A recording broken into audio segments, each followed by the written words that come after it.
Hi, and welcome to the Lone Star Play Podcast, where we sit, eat, chat, and repeat. I'm your host, Patrick Scott Armstrong, and we are coming to you from Austin, Texas. The Lone Star Play Podcast is produced by Texas Real Food. Go to texasrealfood.com, and you can search your city for local restaurants, stores, butchers, farmers markets, and more who are using organic, fresh, artisanal, and local sources. It's a fun site that brings all natural options all together. Attitude of like, well, what's the problem? I don't get it. What's the problem? And I just think, open your eyes, really look at the society you live in, and really consider your own privilege. And it's a difficult conversation, but I'm really glad that we're having it. I'm glad that it's a conversation that's out there on the table, and that people can choose to ignore it, but they're going to have to really work hard to do that, because it's a conversation that's on the table. We have to have it. We have to talk about it. And so again, you know, I'm grateful that Sweet Magnolias was a show that kind of represents the very best of ourselves in that respect.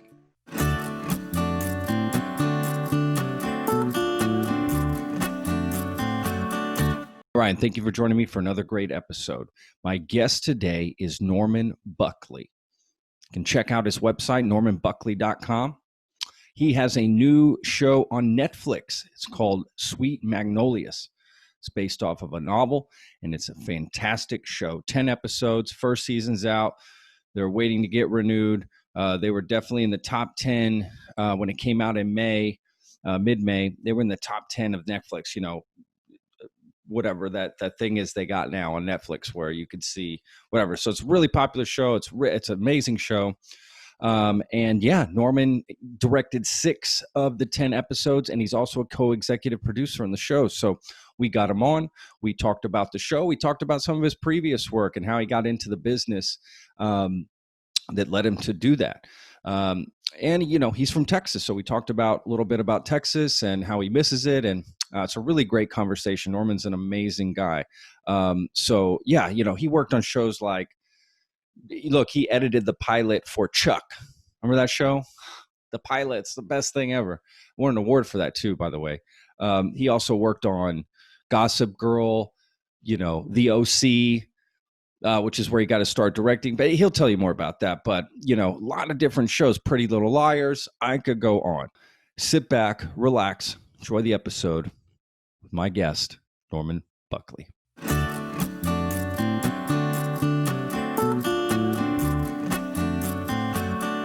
Yeah, I grew up on the west side of Fort Worth, and my mother is still there. She's 94, so I still get back there I try to get back there about 4 times a year. I've been deliberating about whether to drive from here to Fort Worth to visit her in the midst of this. Where are you at pandemic. exactly right I'm now? in Los Angeles. I live in West Hollywood. Yeah, and, yeah, that's a drive.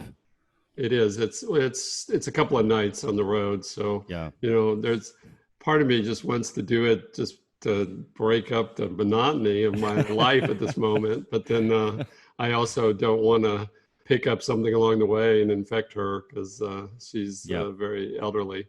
I have siblings back there. My 2 brothers live in Fort Worth, and my sister is an actress. She travels a lot, but she has a ranch in Weatherford. So In Weatherford. Oh, it's yeah. beautiful out there. So my whole family is back there. Yeah, so you still absolutely. So pretty much everyone left Texas except for you and your sister. Yeah, well, everybody stayed in Texas. Yeah, I've stayed in Texas. Yeah. Excuse me. Yeah. Yeah. Well, my sister lived in New York for many years, and then she several years ago decided she wanted to get a ranch back there. My brothers have both lived away, but then moved back. Yeah. There is something about Texas that certainly, when you grow up there, you have a real allegiance to it. It's kind of its own country. So I know you're that, from Texas, you know that. Yeah, and you know, I think about it from time to time. I just don't. I don't know if I want to move back there, or if I just. But I'll always visit it. I still have a lot of close friends from my school days, and you know, as long as my mother is alive, I'll certainly go back there on a regular basis. What high school did you go to there? Western Hills. I lived on the west side of town, the very western edge of town. So it was 2 blocks away from open country, open fields.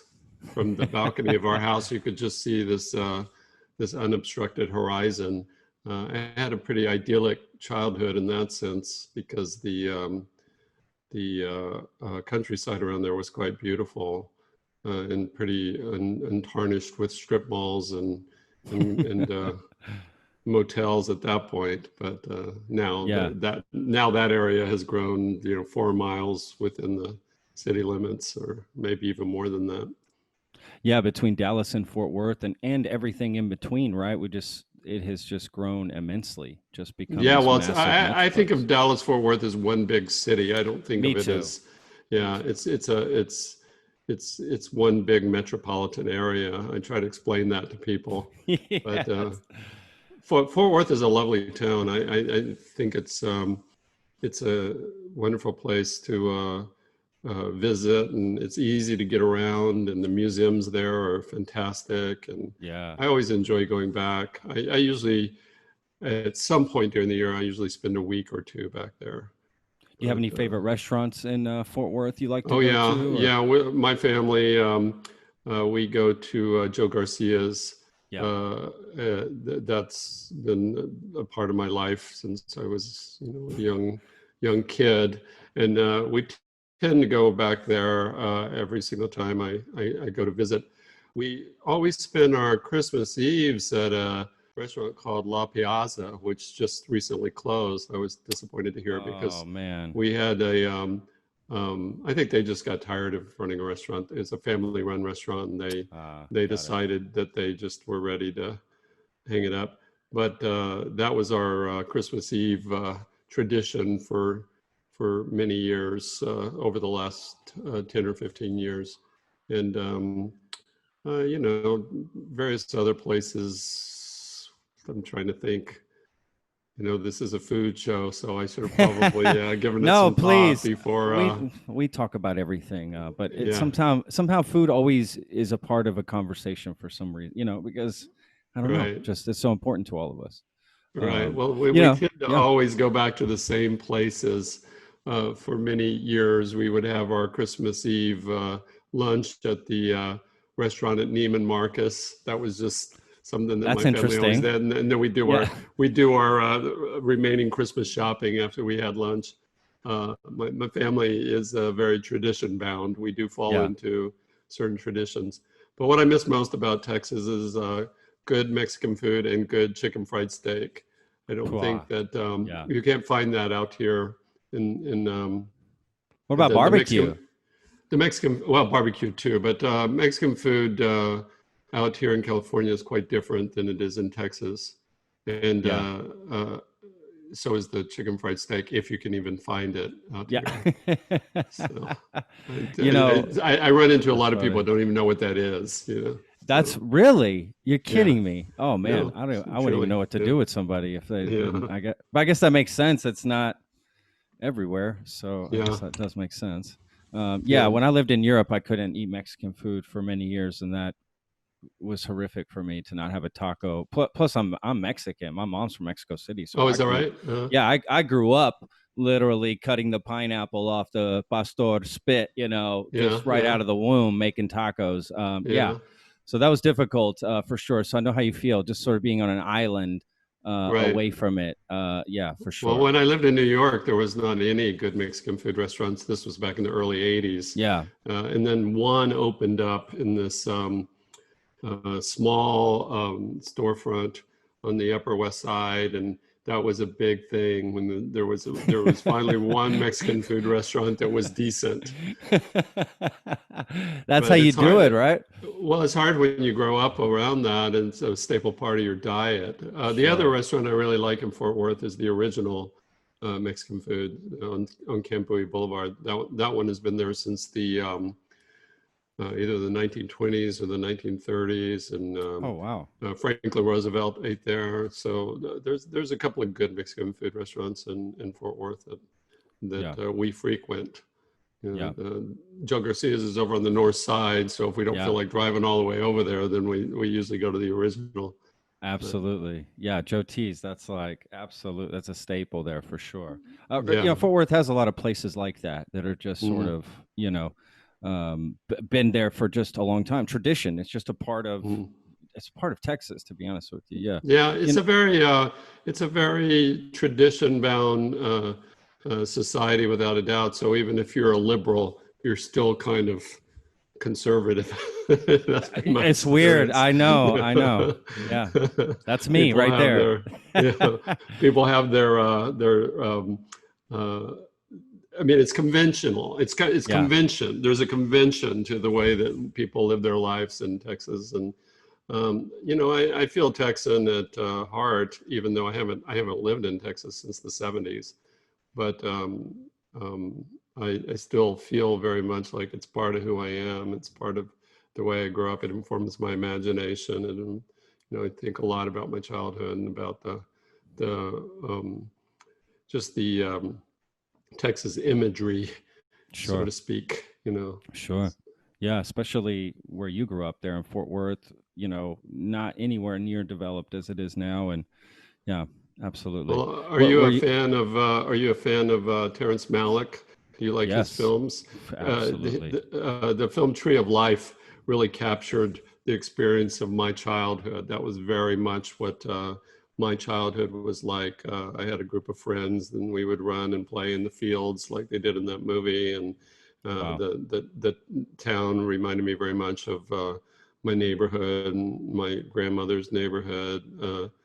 I always tell people, if you want to know what my childhood was like, that was it. To watch that movie. Yeah. He Yeah. films a lot in Austin too. Yeah, yeah. I think that Yeah. film was shot somewhere between Austin and Waco, in some little Okay. town in that area, from what I understand. Yeah. But that really captured the look and feel and textures of the experience I had growing up in Texas, and feels Yeah. very evocative. Yeah, I agree. Yeah, first of all, that's just a fantastic movie. But yes, yeah, what a great and what a great way it was captured, right? Just the way it was filmed. Yeah, Yeah. it's just a amazing. God, it's such an amazing film. Honestly, I hadn't thought about that film in a while. Um, yeah. So speaking of film and TV and everything, I've been watching your new show that you have out on Netflix. Oh yeah, yeah, Yeah. great. I'm Yes. happy you're watching Yes. it. Yeah, Man, you yeah, know what? And I got to tell you, I connected immediately with the show because there's a restaurant and chefs. I'm a chef yes, myself, so I uh-huh, immediately just connected right there right, to the storylines and the things that the owner's going through. Her character when she has to fire the chef there in the pilot. right, Man, right. that's I can't tell you how many times I've like lived that moment Yeah, myself, seeing people deal with difficult chefs and seeing that happen to other people. uh, It was a very good job of me. I always complain about that as a chef and movies and it doesn't seem realistic, but it's a really good job of making that kitchen seem like that's a real kitchen. And oh, the that's way great. That's great to even the hear. conversations, it's exactly how that would go down. That's exactly how Mm, the owner would come and tell that chef, and that chef would be angry as well. Then he comes back mm. trying to sue her. They have that fight in the dining room. I just loved it. I just thought I've seen that happen. Like that oh, is I'm so like glad. for Yeah, yes, yes, absolutely. And it, getting upset that he helped build the restaurant as well. That line especially really stuck with me because that is something that happens in restaurants a lot. I've worked in a lot of right. restaurants with a lot of chefs, and that is the biggest fight that people have is that who gets the credit for all the hard work. Well, I'm so happy to hear that because it certainly was our desire to create a show that was very grounded in reality. We didn't want it to feel um, like it wasn't true to the experience of what these ladies' lives were like or what these kids' lives were like, and the restaurant was a real part of it. We basically built that set from the ground up, but we Oh wow, we really? used actual, yeah, it's not a location, it's a set. And Wow. but we got equipment and had to make sure that it looked aged. And we had a food stylist that was there who worked with us in terms of what people could be doing in the kitchen that would feel authentic, and at the same I time wondered wouldn't get in about the, that. yeah, Okay. it's a hard thing because you have to make sure that it doesn't get in the way of filming the sound. Sure. You can't have Sure. things actually boiling or Yeah. or the Chop noise in with the level. knife or something. Yeah, Yeah. exactly. But trying to find things for people to do in that kitchen, we spend a lot of time trying to make that as authentic as possible. So that's great to hear that it seemed Oh, authentic. I can't Yeah, believe it's a set built. Honestly, I thought it was a yeah, real place y'all took over for a little bit. yeah. It looks It's perfectly real. the exterior is a actual Yeah. location. It's a Yeah. restaurant in Covington, Georgia, and but all the interior scenes were shot on a set. Yeah. And I really enjoyed all that. oh, that's great. That's great. Yeah. I've talked to a lot of people who've told me they like the show, but nobody has kind of In zeroed in specific. on Yeah. the restaurant scene. So that's wonderful to hear. Yeah. I connect with that immediately, right? That's just Uh, something whatever your profession is, that's where you're going to connect. If I see a podcasting thing too, I connect that too. But there's not many, uh, storylines about podcasting yet. But the right. kitchen one, especially the conversation that the sous chef, who then becomes chef, Hmm. gets the position. That's another thing that's very realistic, that happening. Hmm. And first of all, the owner looking outside and then realizing right under their nose was the chef the whole Right. time. That happens for real in restaurants all the time. So Right. that was great, very realistic to me. And also the conversation that sous chef had with the young kid who was in the kitchen, sort of helping him and wanting to Uh-huh. learn about it. Like, where'd you go to culinary school? All of that was like a real conversation I've had. Oh, that's so It was great. It was wonderful. really great. I mean, I can't tell Uh, you how amazing that was to hear him say, "Go get experience. Don't worry about the school. Travel." That is true advice that chefs give.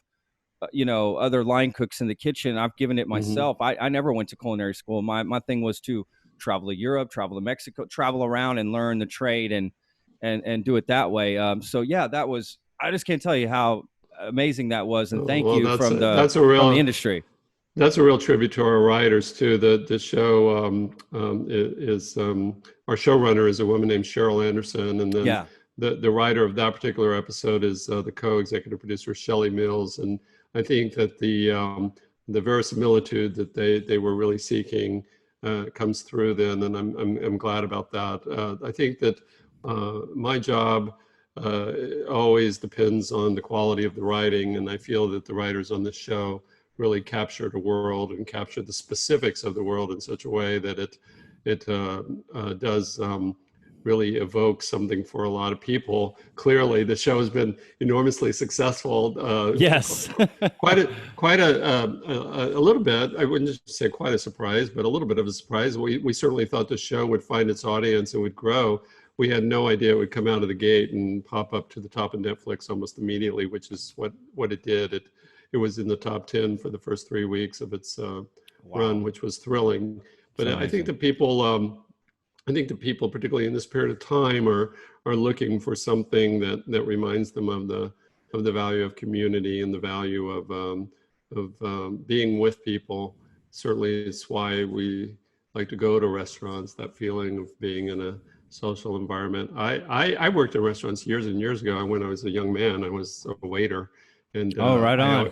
I always Yeah. felt that it was like going to a party every night. There was a sense of it was a very popular restaurant called Ernie's on the Upper West Side of Manhattan. I just worked there for I think just 4 or 5 months, but I had a wonderful time. It was huge. It was the place to go at that particular moment in on the Upper West Side of Manhattan, and we worked in pairs. Front waiter, back waiter sort of thing. Yeah, yeah. Yeah. And so I had a group of friends almost immediately because that would mix and match every night. And so I would work at the restaurant.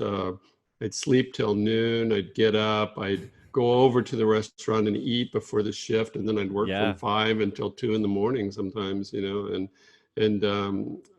that was a really wonderful period of time. And it kind of immersed me in that culture.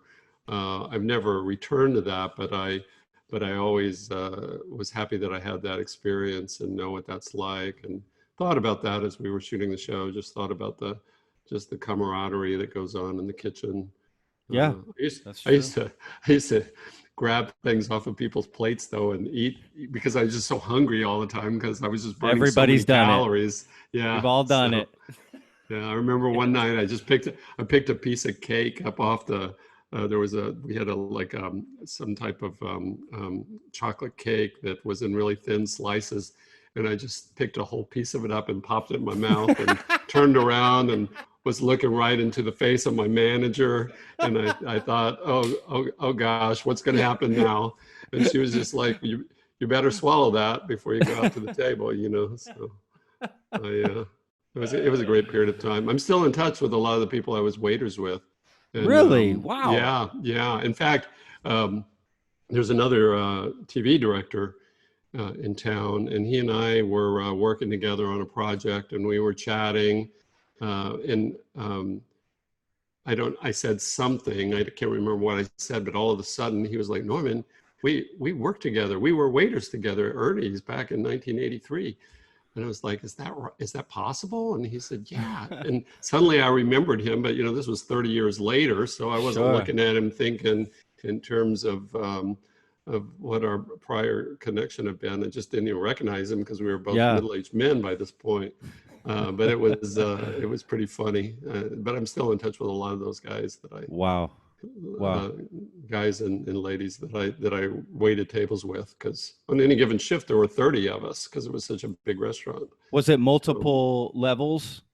Yeah, it was about 10,000 square feet, and so there were 15 sets of us, so 15 sets of waiters. That's a lot. So so there were 30 waiters on at any given time. So yeah, that's a huge staff. Yeah. My waiting tables days. The camaraderie is real. Yep. Yeah, it is. It is. It really is real. You do make those connections for a long time. You just go through a lot with people.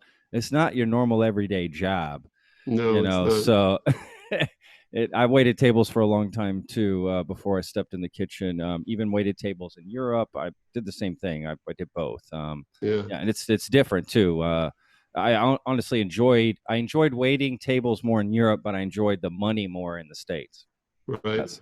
That's simple, But yeah, that's good. So I'm curious about the show and now. What is there something else you guys already thinking about a second season? Is that I'm very hopeful that we'll hear about a second season shortly. I mean, the mechanics of how Netflix decides these things, I do not know. I don't have any kind of nobody does. I've researched that actually. Yeah, it's like nobody does.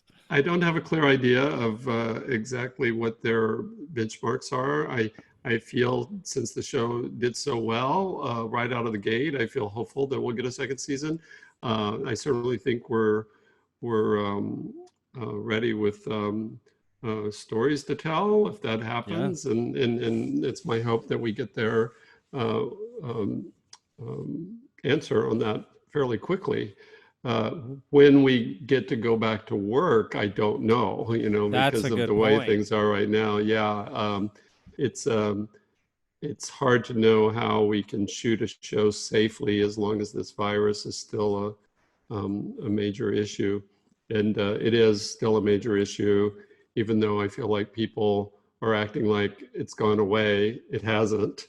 And tell me about it. I'm in Texas. It's like my wife and I do not leave the house. I mean, we're very we're still, we're not feeling safe about it at all. It's very concerning to me. I really don't understand. It's almost like people just got bored of it and decided, well, just going to carry on as normal. Of course, I'm worried about, as I said, my mother's 94. I don't want her to be exposed. I'm worried about myself. I mean, I'm at an age where I need to be careful too. But I hope we get to go back to work, and I hope that we're able to do it in a way that is safe, and that we can continue to tell the stories, because the show does seem to have struck a chord with people, and I'm very grateful that it's the kind of show that really represents a lot of ideas that are important to me. As I said, the idea of community and the idea of values and supporting one another, resilience, and so I do think it's a show that has real meaning right now. So your guess is as good as mine, but I hope we get the pickup order sometime soon. Sure, absolutely. I'm curious, like, I read an article about the show Ozark that's also on Netflix, and Jason Hmm. Bateman had said that it takes them about a year from pre-production to it being released on Netflix to get that season out. How long or more or less did it take y'all for y'all's season Well, or I would say almost that, not quite. I began working on the show last, well, I think I was hired in March of 2019. I didn't okay? really start doing a lot of work on it until the last part of April. We started going to Atlanta to do some location scouting. We went into hard prep, meaning I was there every day at the beginning of June. And then we started shooting around July 8th last year.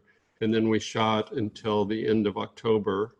And then I continued working on the post for November, December, January, February, and into March. We actually finished the last episode just as everyone was going into quarantine. Oh, We had to wow. listen to the last playback remotely because uh, everybody was going into lockdown. So it was not quite a year, more like Sure. 11 months of work. Now the writers worked a full year before that, so uh, some people worked on it for a couple of years. But it's been the last year of my life, and it was a really satisfying creative experience for this year. Really allowed me to focus on one thing. Usually, I work as a director for hire, so I go in and out on various TV shows. I'll go in for a month or a month and a half, and then be done. And this was a different kind of experience in the sense that I was with it from the very beginning and really dug in. And I Yeah, ended up directing. you directed 6 of the episodes, six of Yeah, the 10, right? six of the 10. Yeah, and I was a producer on the other four Yeah. as well. So it was really a labor of love in the best possible sense, and it really it was great because I have worked on several shows where I have been involved from the very beginning to the very end. I worked as an editor on the pilot of the OC, and that was the show that I started directing on. And I was with that show all 4 years. I edited and directed during seasons 2 and 3, and then I only directed in season 4. But I Wow. was with it from the very, very beginning until I think I directed half the actors out in the finale, the series finale. And there's something about digging in on a show where you're really a part of it. You're really a part of the creation of it. You're really a part of the the the continuing thread of it. That's much more satisfying to me than just kind of bouncing in and out as I've done on other shows. I was also very much involved on Pretty Little Liars. I worked on that Yeah. show. I did 23 episodes over the period of 7 years. I was not there full time, but I had a real heavy investment in the show and felt like I was part of the team. Same Yeah. thing on another show called Gossip Girl. I've been fortunate in the fact that there's a lot of people that like to work with me and bring me back over and over again, which is really the way I like it. You just develop a shorthand, you develop a rhythm with people. There's other shows I've done one episode and I've been done with it, so I Yeah. don't feel as attached to those shows. But Sure. this one was special in the sense that not only was I directing, but I was producing. And the two jobs have different skill sets. So I'm really grateful that I got to be involved in a more meaningful way. You started as an editor, right? That's what I read. Yes, that's right. And Hmm. I even read that you won an award for Chuck, the Yes, pilot of hmm. Chuck. I remember seeing that pilot. I thought it was the greatest thing I'd ever seen Oh, when that that's came great. out. Thank I you. mean that. Thank you. I was in, like a lot of America. I was like, what is this show? This is like the greatest show ever. And that Yeah. you know, I was just so in love with the show. It's so different, the story, but the editing, it felt like a movie. It felt like this Oh, intense. I was just great. Yeah. When I I read appreciate that, you I saying was that. just like, Mhm. yeah. When I read that, I was like, what? That's awesome. I was just blown uh, away by that. well, Josh Schwartz, who was the creator of the OC, was also the co-creator of Chuck. And so as the OC was wrapping up, even though I was already directing, he asked me if I would cut the pilot of that show. I I went back, I cut that pilot, and then I cut one other pilot during the same year, I think. That was the last time I edited. But yes, my career began as an editor. I went to the University of Southern California, and I was a very middle-class kid. And I was at a rich kid school, so I basically was trying to work 3 part-time jobs while I was going to school just to, make enough spending money. And editing was something I fell into just because I could do that job while other people were crewing up on films. It was a little easier for my schedule. So I kind of became a specialist in editing in school. And then just after I got out of school, my sister is an actress. My sister, Betty Buckley, is a pretty well-established actress. And she was in a film that was shooting in Waxahachie, Texas, called Tender Mercies. Oh, yeah. And she happened to hear that the editor, who was Australian, was looking for a local assistant. And I had just gotten out of film school, and I'd gone back to Texas. And she said, well, my brother can do it. My brother knows editing. And so I really owe my career to my sister's forthrightness with this editor in the production office. And so I was able to work on that film. And then I worked on 2 other films that were shot in Texas, Silkwood and Places in the Heart. All 3 of them were shot in Texas and finished in New York. And so I was able to work as a local assistant in Texas and then go up to New York. I got into the union in New York and was able to work on them up there. So my first 3 films in the business were Oscar nominated films of some import. Tender Mercies won Best Original Screenplay and Best Actor in the year that it was nominated. And then the following year, Places in the Heart won Best Actress and Best Original Screenplay.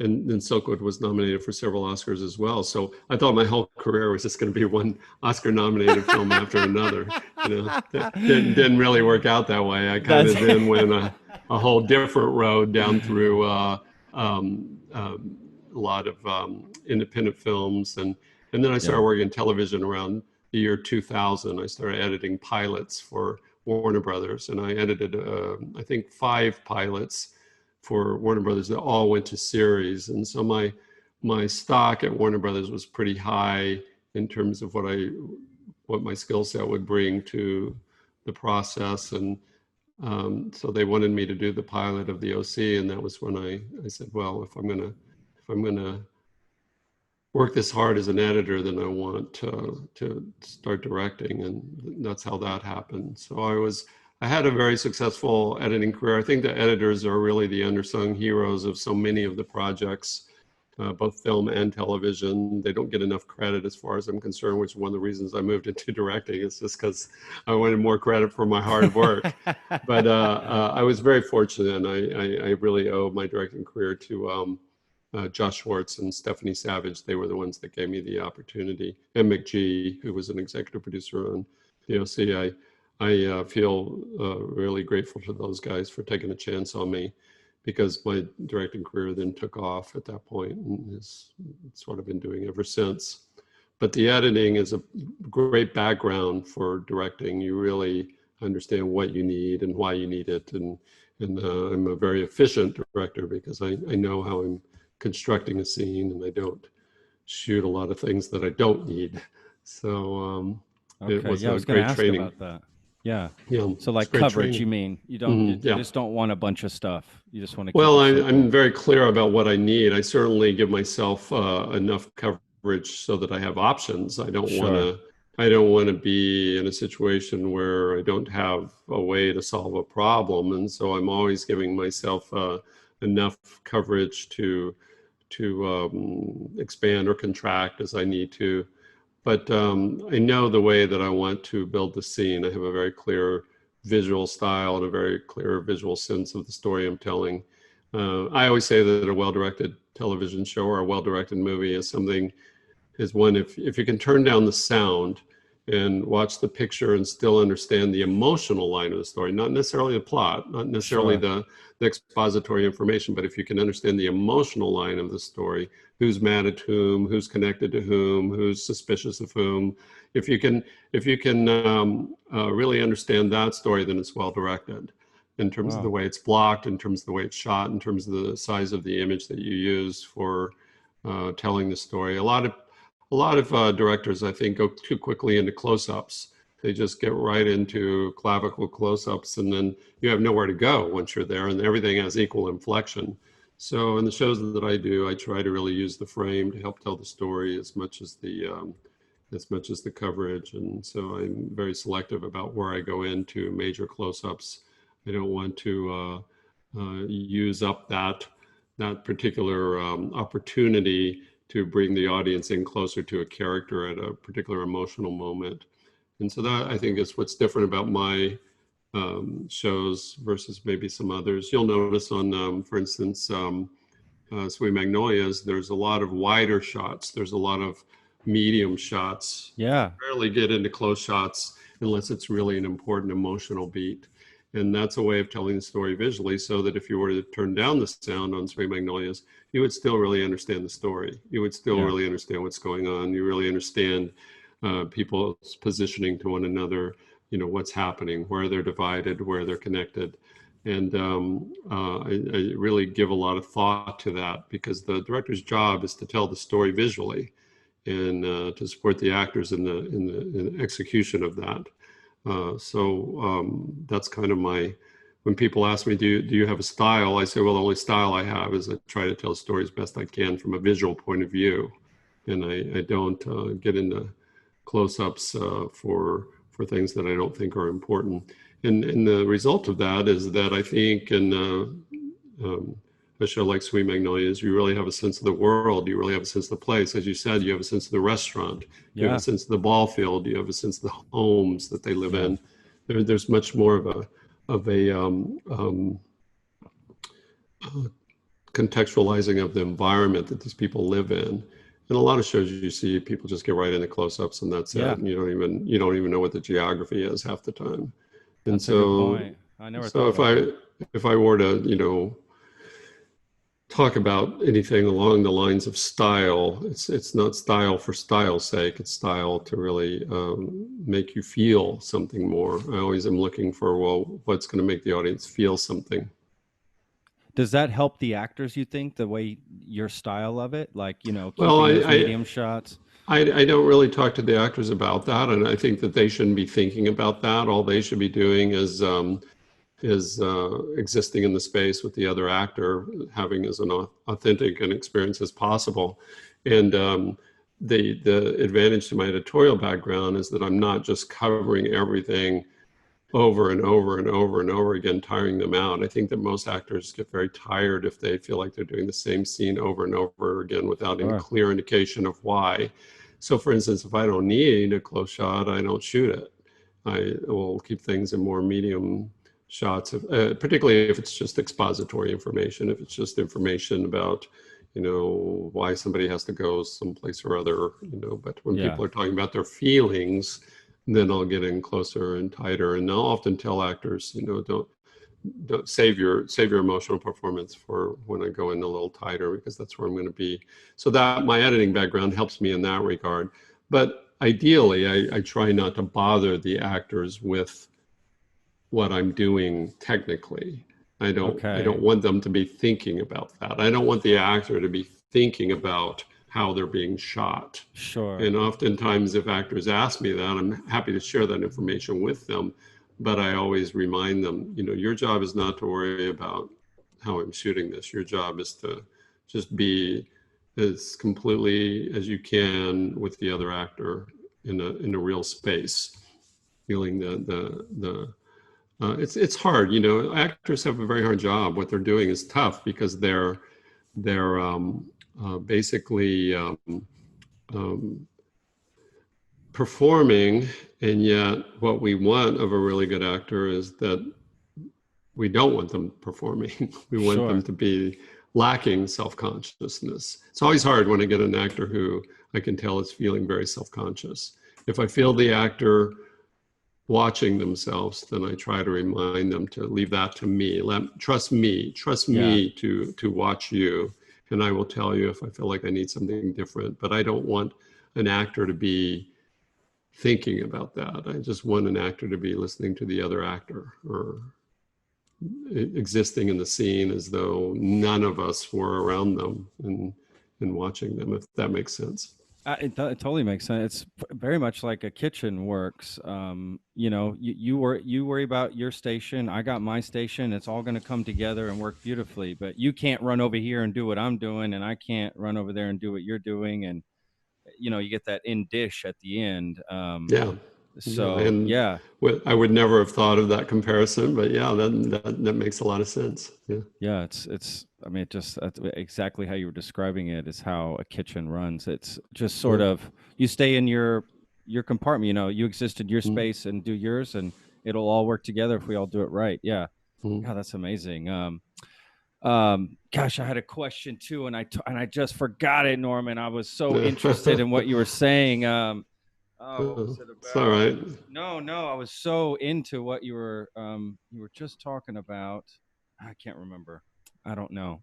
Oh, it's gonna come to me. It was about actors. Oh, I know what I was gonna ask. About background actors. So Hmm. well, I used to live in Lancaster, Pennsylvania, just outside of Hmm. Philadelphia, and you know, my cousin one summer came to me and said, "Hey, I got us into this M. Night Shyamalan movie as a background Oh, actor. If you want to do it, you know, we're oh, going on set." which movie was that? It was Lady in the Water. Hmm. Fortunately, it wasn't. I loved the movie, but you know, whatever. We went on set, so it was just outside. He shot everything outside of or in Philadelphia area. Mm. So anyway, I remember being on set, and we were there for like 10 days, I think. And I remember them telling us, okay, you know, it's a party. You guys in the back, act like you're in the part, but don't speak. So I remember having to do these awkward things where I'm trying to talk, but I'm not. I can't Right. actually say anything. I thought, how do people do this? This is so hard. Like Yeah.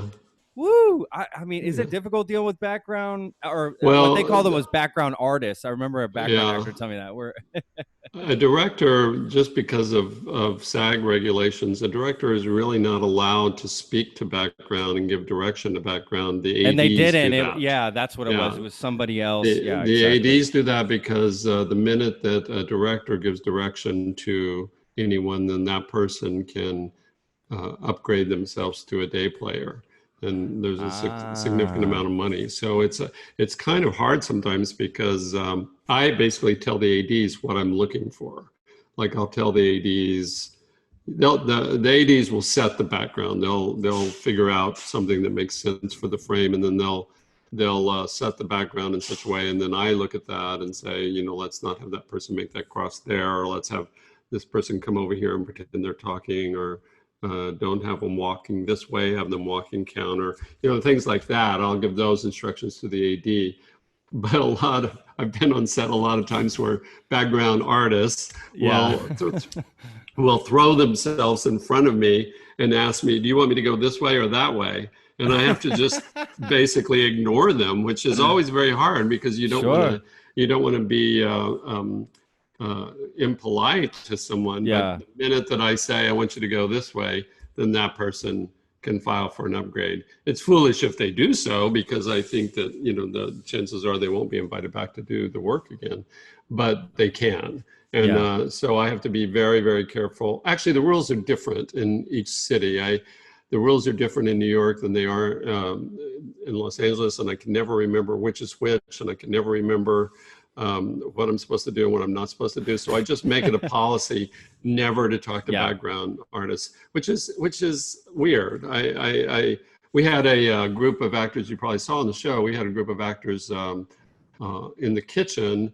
Uh, uh, that we used over and over again. We always had the same group, always were working in the kitchen as our background artists. And I grew to be very fond of that group, and I knew them all personally because they would come every day that we shot in the kitchen.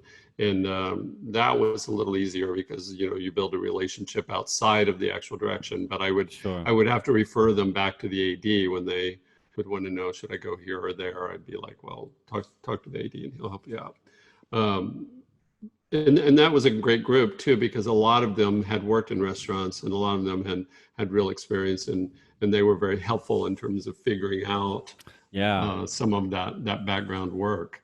So they really were artists, background artists. You know, I Yeah, like that group yeah. a lot. Yeah, I had a great time. I remember it rain. They did these rain scenes, so they had these huge things up in the. They basically built the whole apartment complex that's in that movie. So Hmm. it's a whole set, and they did these rain thing right where these things spun around. I didn't know how they did rain in movies, so that was the first time for me to see that. Uh-huh. And they paid us more those days because we got wet. Sure. Well, of That was course, yeah, great. I was yeah. like, Well, this is what else you y'all want to do to you, me? you could easily get sick, you know. So yeah, they had That's to like true. give It was you, cold too. It was yeah. freezing. Oof, it was tough. Anytime you ask a background artist to do something above and beyond, you give them a pay bump. You know, Yeah. if you ask them to dance, there was a couple on Sweet Magnolias where, fortunately, it was a boyfriend and a girlfriend who were at one of the teen parties. I had them kissing in the background, so we give them extra money for For making anything out, that's for making great. out for making out with their own girlfriend. Yeah, But right. I think that that's right. I mean, anytime you ask somebody to do something that's above and beyond just standing there, then you know, you do owe them more money. It was It's really nice. one They of the treated us very areas. well. It's one of the areas that's really a big budget item in any budget on any television show or movie is background, Oh, because really? there's a yeah, it's a lot of money. You know, you're paying a lot of money to a lot of different people, and so it really becomes a negotiation with the producers on any given on any given episode about how many people we can have. And I've worked on some shows where I worked on one show where they wanted me to shoot everything with wide angle lenses, which allows you to see everything and everybody.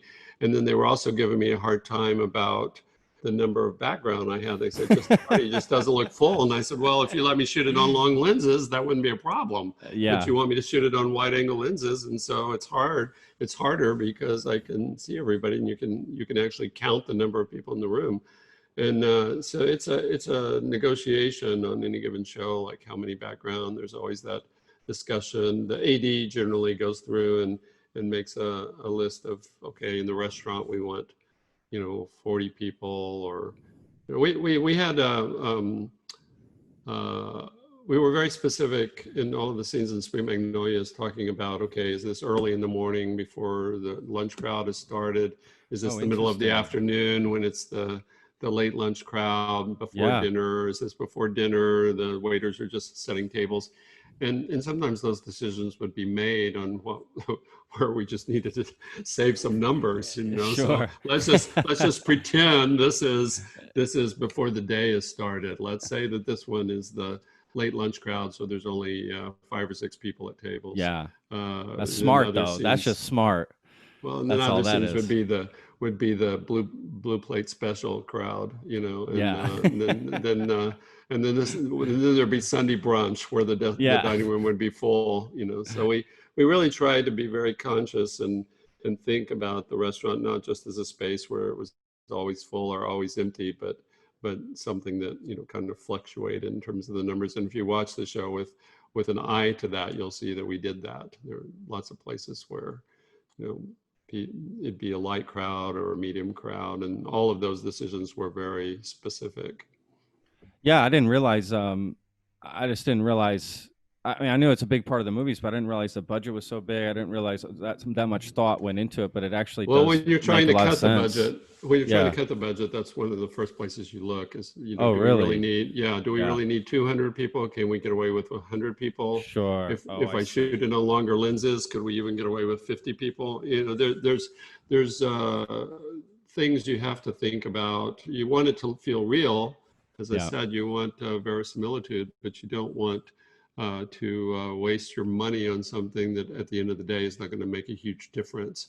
And a lot of Sure. that depends on what lenses you use and how you're going to shoot a scene. As I said, if you shoot a big wide shot on a wide angle lens, you see everybody. So if you're saying that you're at a big party and there's only 50 people there, it's not going to feel like a big party. You know, you need more people. You need 100. You need 150 maybe, Sure. depending on the size of the space.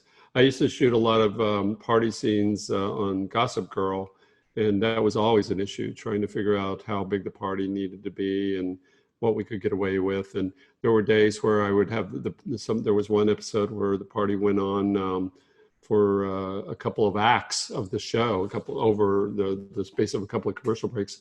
So we would have to shoot that over a couple of different days. And so the first day, maybe I'd have 125, and then the second day I'd have 70, or even less than that, so that I could fudge, how many Sure. people you were going to see at any one time. And a lot of that is in the planning of it.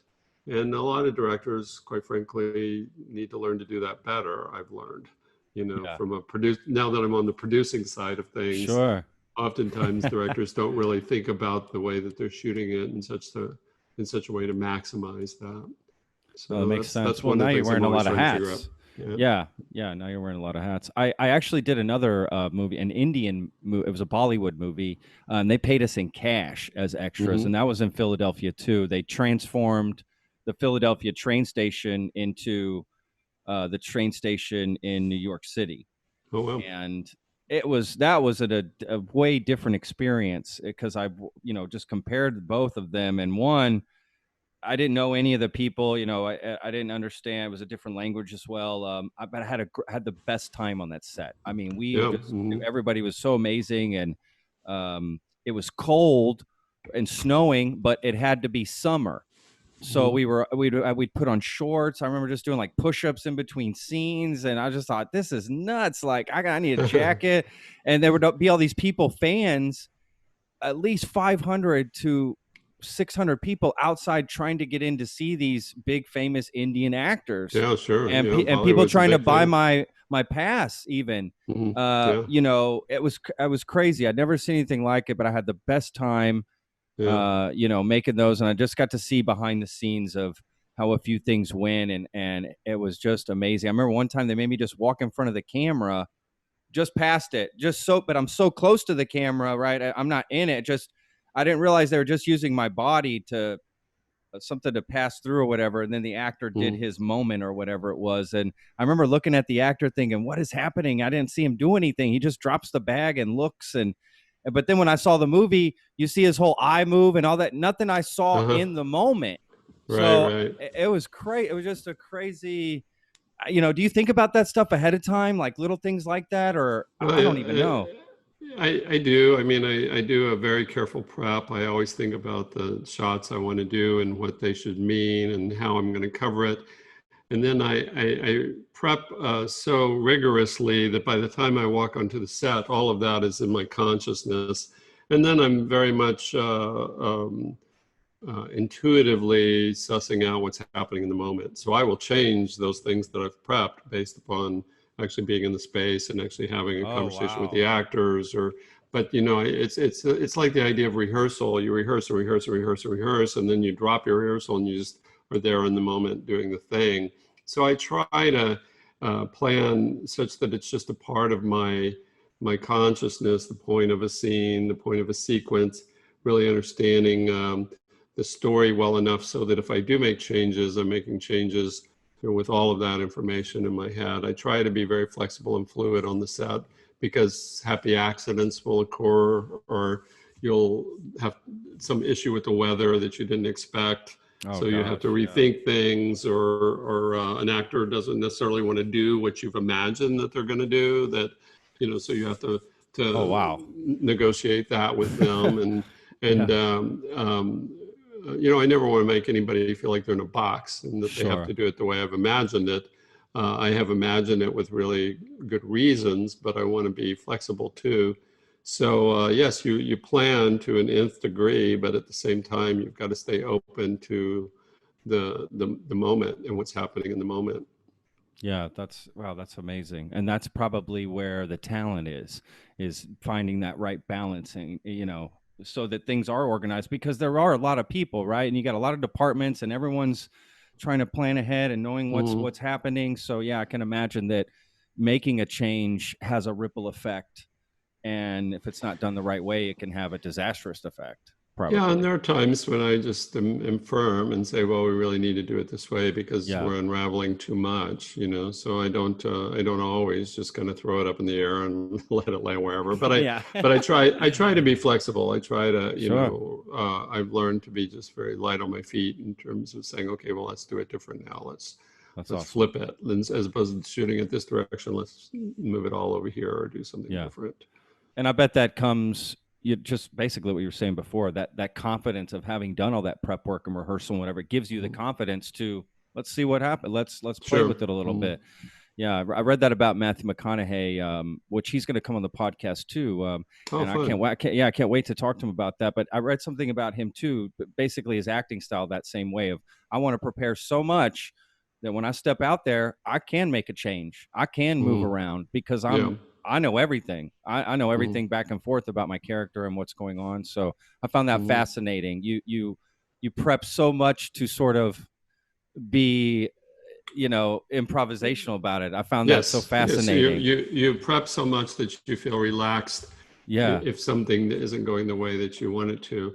I always have an A plan, a B plan, a C plan, a D plan.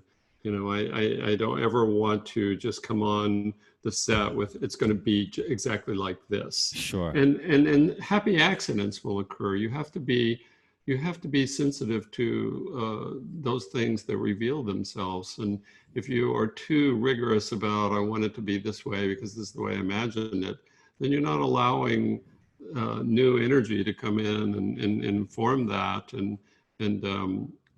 I had one talk with a writer one time on a episode, and she said, "Well, I imagined it like this," and I said, "Let me explain the way it happens." I said, "You write the script, you give it to me, and I, in essence, give it to the actors. The actors, in essence, give it to the editors, and the editors give it back to the producers again. It's a round robin. It goes around, Yeah, and at every step of the process, somebody's ideas and somebody's creativity is coming into play, and that's a wonderful thing. That's something that's bringing new energy and life to it. And if you shut that down by saying, "Well, I want it to be this way that I imagined it," then I think it can feel lifeless. That's my experience. It's my sure. experience. If you try to um, um, curtail the energy that is unfolding in the moment, then something you can do it, but then it feels lifeless. It feels like people are not fully invested in what they're doing. So I try to be as open as possible to the director of photography may have a wonderful idea. The actor may have a wonderful idea that I haven't thought of. Any number of people the writer might come up to me and say, well, what if we did this instead of that? If you're stuck in your ego, if you're stuck in the idea that it has to be the way that I thought of it because I am the director, then you're just locking yourself into something that is less than. I always say, I said in another podcast that I did, that I think it's very important to feel confident in what you bring to the set. I think it's important to have a strong ego, to have a real awareness of what you think, but a small ego. You want to humble yourself before the greater collective consciousness that's happening in a collaboration on a film set. So while sometimes I'll storyboard and I'll storyboard because if it's a really complicated sequence, I want everybody to understand what the goal is and what we're trying to achieve. But even on those storyboards, I'll say we can deviate from these in certain ways if we need to. It's about making everybody feel empowered to bring their very best to the process. And so I really believe in that idea that if your ego gets if it gets out of control and it becomes about me getting my way, then the result is going to be lesser. If you can come from a place of I feel confident in the preparation I've done and what I'm bringing to the table here has been well thought out, but I'm also open to what's happening now, then it's allowing some greater creative energy to come into play that everybody is participating in. And I think I've said before that I think of our human personalities almost as transmitters, radio receivers. You know, we're basically existing in the same way that our iPhone does, absorbing information that is in the cloud. So if you think of creative energy as something that's in the cloud, that you at any given moment might have a clear channel to, but the other people might too, then the best result is going to be achieved. I feel confident enough in my abilities, and I feel confident enough in the way that I've prepared, that I'm perfectly willing to entertain somebody else's idea that might be better than mine in the moment, and I need to be really open to that. So Yeah. that's the way I direct. That's powerful, Norman. That's really powerful. Honestly, a lot of leaders should be that way. Really, that it almost takes a good leader to see that that's not all the ideas are going to come from you, but to even notice that that's a good idea, that it came from somebody else. Well, it's been So my experience that if people feel empowered, if your department heads feel empowered, they think of you as a better leader. If they feel like yeah, they're being told what to do or condescended to, then people are rolling their eyes behind your back, totally. And that's not to say that there haven't been times when I've gotten insecure and really felt like I was losing control of it and have acted out on my ego. I certainly have at any given time. But as I've done more and more work on myself and my personal life, and also as I've become more and more confident in my professional abilities, I do that less and less. There's almost a mystical aspect of the work now that fascinates me. Cheryl Anderson, the showrunner on Sweet Magnolias, and I were talking about the fact there were so many things that happened as we went through the season that revealed themselves. It was truly one of these situations where something would just show us what was supposed to happen, as opposed to the ideas that we'd been talking about for weeks before that. Something else would enter into the equation that we would have to include. And unfortunately, both of us were really coming from that place where we were willing to do that. And therefore, it was a really satisfying collaboration for us and with the people that we were working with. Sometimes the strangest things will surprise you, that you had never anticipated. And if you're stuck too closely to the idea you had in your head before you walked onto the set, then you won't be receptive to that. Yeah. So, Absolutely. Well, it shows in your work, it oh, shows, that's nice. Thanks. yeah, it really does. Obviously, just work. I think it also too is who you surround yourself with, right? As a good leader and a good director and a producer, I need to surround myself with good people. So when they are throwing ideas, I trust all of this. I trust the circle of trust, if you will, that's Mm-hmm. around me, and to go with that. That's how kitchens build teams. It's Mm-hmm. basically, as a chef, that's how I've always built teams. So I will listen to anybody. I don't care who has the idea. My mantra is best idea moves forward. That's Right. it. So wherever it comes from, let's go with it. If this dish needs less salt, forget the shaved carrots. They're not working, or this isn't Mm-hmm. working, or this, we can't hold this right well enough. It's not fresh enough throughout the night. So what sometimes people just know more because they're involved with the situation, right? Your lighting guy comes over with the lighting thing. That's all he's doing. So yeah, Right. maybe it is time to just at least hear him out. You don't have to necessarily do it, but I think it's always good in a leadership position to hear somebody out, because you just never know what you're going to hear. At Right. least that has been my experience in the kitchen. So I'm really happy to hear you say that, because I think making film and television like you do, it is about capturing those sort of magic moments and getting that on screen for us as viewers. And yourself, you're a viewer too. You're a fan. You watch stuff. You want, those are the moments you remember the most. Those are the Mm. things that stick out. And yeah, I think that's real special. Well, what you're, Yeah. you're describing the creative process, so whether it's in the Yeah, kitchen or whether it's on a set, totally. is it's the same, and or whether you're an artist or whether you're even a writer. Even a write people say, well, writing a book is really an individual experience, but it's really not. You go through an editing process, and you have other people who come in and weigh in on things.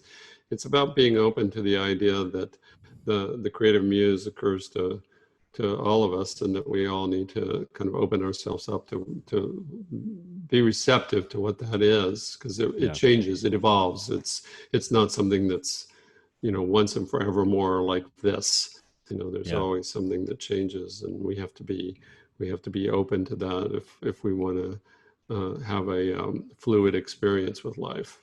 Otherwise, we get locked in. I think there's that Buddhist saying that, pain is the resistance to change. So, it's kind of like if you dig in, then you're gonna feel pain.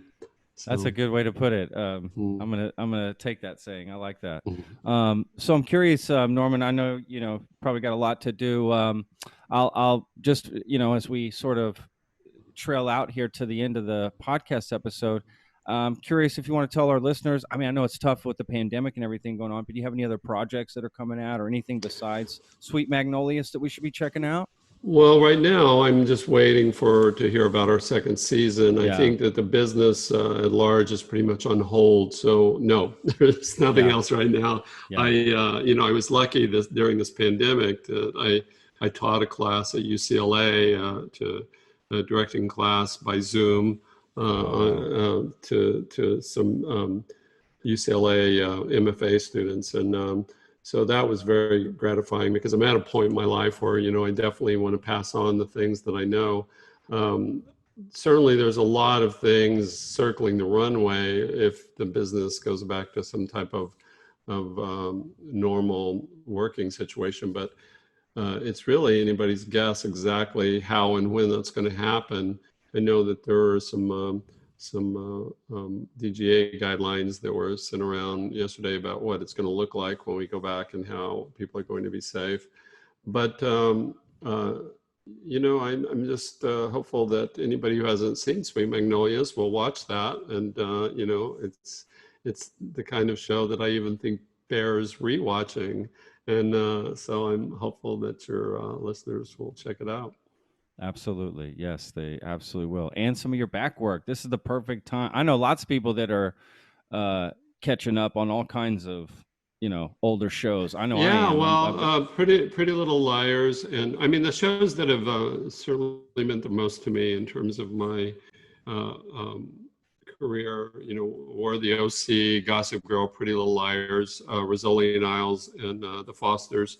Those are the shows that I did multiple episodes on. Also Switched at Birth. There's several shows. I mean, somebody can, if anybody's interested, they can always go and check out my resume. But I've been very lucky to work on shows that have captured a bit of the zeitgeist. Certainly the OC in its time, and Gossip Girl in its time, and Pretty Little Liars in its time were phenomenons. Each one of those shows was a phenomenon. Yes. And I do feel very fortunate that's been my path. It's kept me young by virtue of the fact that a lot of them are in this teen genre, and it's kept me really very aware of the generation that's coming up behind us that I have great hope in, and hope that they will make the world a better place than my generation is.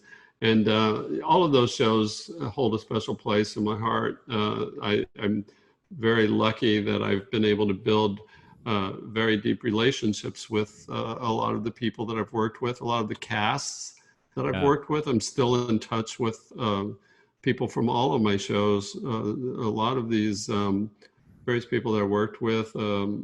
Fortunately, the business is such that you tend to work with the same crew members over and over, just by virtue of, it's a freelance occupation, but people cycle in and out of your life that you've worked with before, and that's a very nice thing. But yeah, any of those shows that all of them are streaming somewhere these days.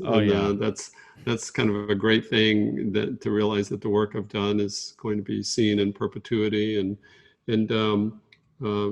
yeah. So was that the first show you did for a streaming service? Was this Sweet Magnolias? The first Sweet Magnolias is the first show that I did that was produced directly for a streaming service. Yes. Most of the other shows I've done have been for some broadcast network. What was it? How do you feel about that? Well, it's different in the sense that all 10 released all 10 episodes. Yeah, right? All 10 are released at once, and so there is a difference in terms of how you're talking about the show and how you are interacting with people about the show. You don't have to film for commercial breaks, right? Like any of that. No. Yeah, I think it's I quite like it, and I quite like the fact that it's out there, and so people can really talk about the show as a whole. And it's almost like a book. It's like the book is out there, then people read it or not, and then you can talk about it. Whereas on some of the other shows I work on, that were released week by week. Maybe my episode was done months before it comes Oh, out, I and so by the see. time it comes out, there's a lag time from the time I worked on it, so it already feels a distant part of my Sure. past by the time it comes out. There's been something really exciting about the immediacy of this, the immediacy of having the show premiere and be on the air and having people watch it and being able to talk to people right away about it. The other thing I really love about the show that I think is worth mentioning in this particular period of time is that it's a show that really holds up a community as an ideal of the way a community could be. You know, where there's a mix of races on the show. Yeah. There was a real intent on the part of our showrunner Cheryl Anderson she said frequently throughout the making of the show that she wanted the town of Serenity to be a town where everyone could see themselves. And I really appreciated that as a place to work from, that the community is inclusive and includes everyone, and everyone is given dignity and everyone is treated with dignity. And I think that's a very important thing in these times. I feel that more than ever before, we have a real responsibility to our fellow man to speak up and to stand strong with those that are less fortunate, and for those who have been discriminated against in any way. I'm a gay man, and I was just, delighted, but also kind of stunned to realize that it was even an issue today, as the Supreme Court came down and said that Yeah.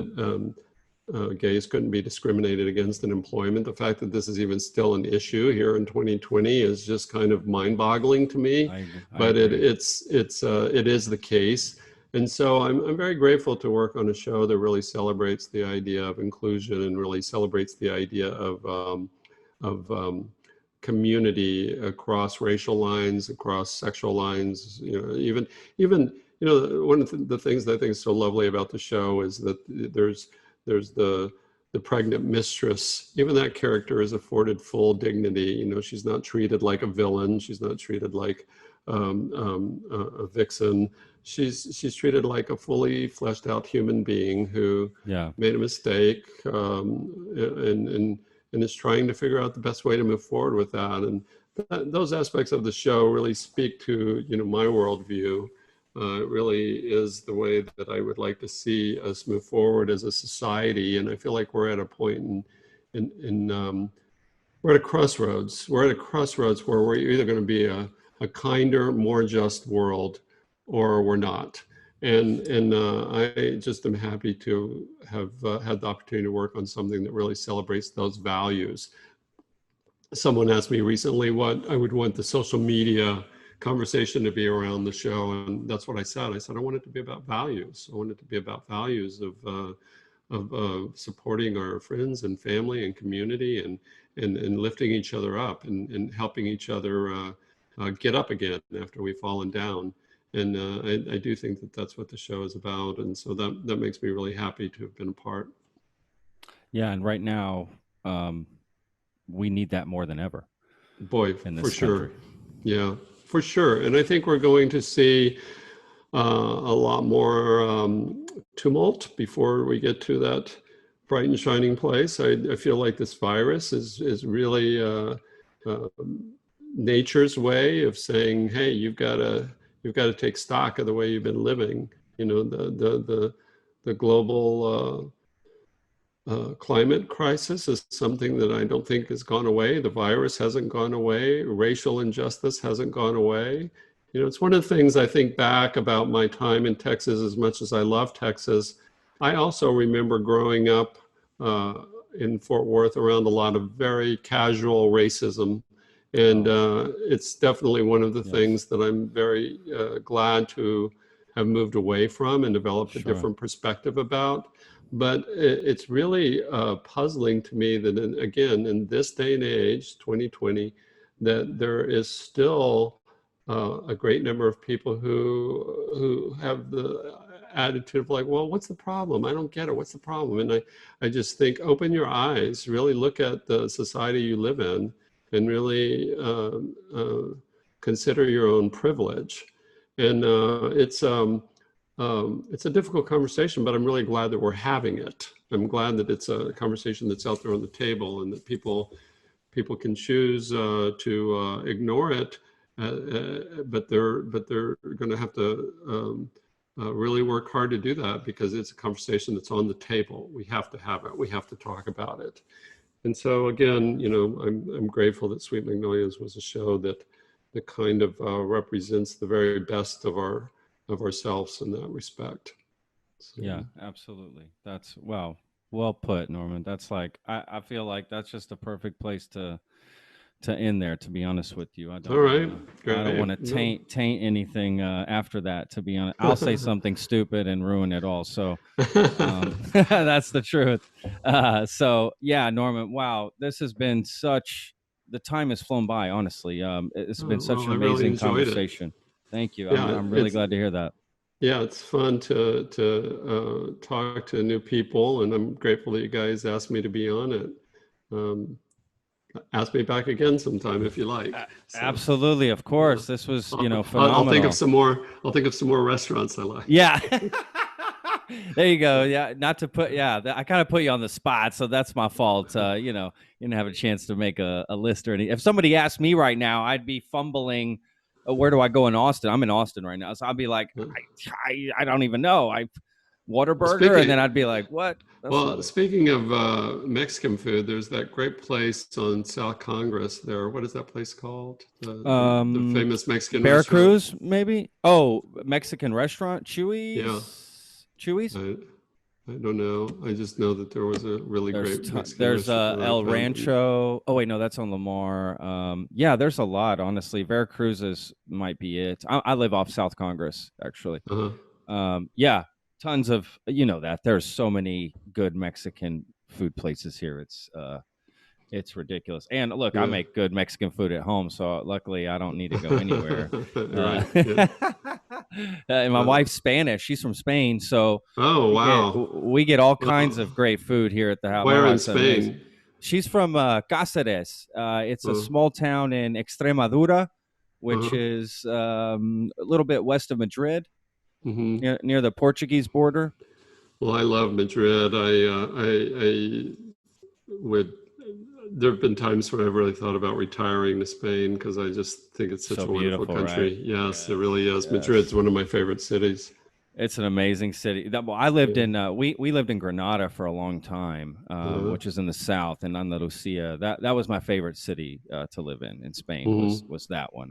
You got the beach, the mountains, the flamenco, the tapas, and the real tapas, because in Andalusia the tapas are free when you go to the bar. So I just loved it. I did love Spain. So, I mean, obviously I'm married a Spaniard. I lived over there for years.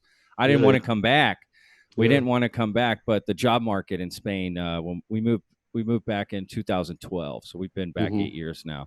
But the job market was just horrible, and still horrible. And now with this pandemic, it's even atrocious. My wife's going to Spain in September 1st. Actually, she has a flight. She's going to go there for like 4 months to just help take care of her family, that sort of thing. Go back. That's got to be hard, just being away, on the other side of the world, thinking about your family and how they're doing and everything. So but anyway, yeah. So glad to hear that you are a fan of Spain. That makes me happy. I've spent a lot of time in Madrid. I've also spent some time in Barcelona. I actually prefer Madrid to Barcelona. I know that a lot of people feel differently, but Madrid just speaks to my soul more than Barcelona did. I just would love to go back there sometime and travel around. I haven't done a lot of traveling around in the countryside there, but that's been a goal. It's just anybody's guess the way the world's going to unfold over the next few years, and it's going to be crazy.